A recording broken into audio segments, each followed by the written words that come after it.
বিকাল বেলা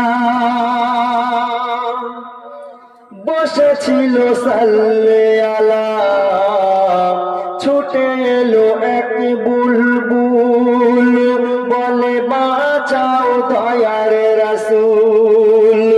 একদিন বিকাল বেলা বসেছিল সাল্লে আলা, ছুটে এলো এক বুলবুল, বলে বাঁচাও দয়ার রাসূল। তখন এলো তেরে এক বাজে পাখি, তার লাল লাল হিংস আঁখি, বলে ছেড়ে দাও ওকে দেখি, ও যে মোর শিকারের পাখি।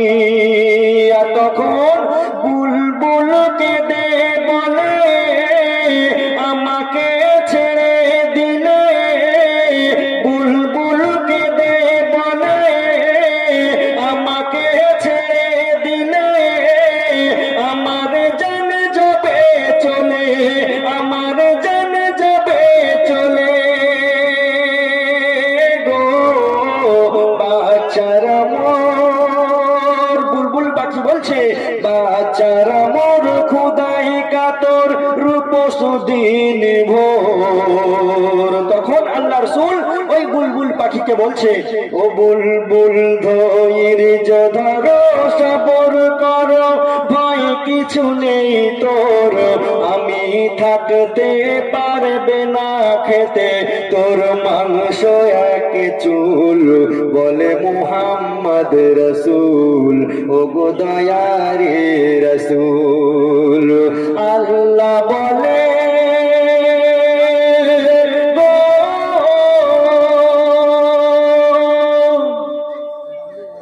আল্লাহ রাসূল যখন সেই ছোট্ট বুলবুল পাখিকে একটা হেফাজত করে নিলেন, তখন আবার সেই বড় বাজ পাখি আল্লাহ রাসূলের সামনে বসে বলছে, হুজুর আপনি তো জানেন আমি কাঠ খাই না, কাদা খাই না, এই ছোট্ট ছোট্ট পাখিদের খেয়ে আমি বেঁচে থাকি।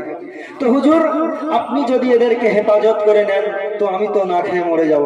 তখন আল্লাহ রাসূলের বিচারটা খালি বলছে, দেখুন আল্লাহ রাসূল বিবি আয়েশাকে ডেকে বলছে, বিবি আয়েশা আমাদের বাড়িতে যে রান্নার জন্য গোশত আছে তার থেকে খানিকটা নিয়ে ওই বড় বাজ পাখিকে দিয়ে দাও।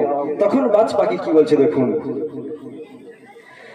বলছে দয়ার নবী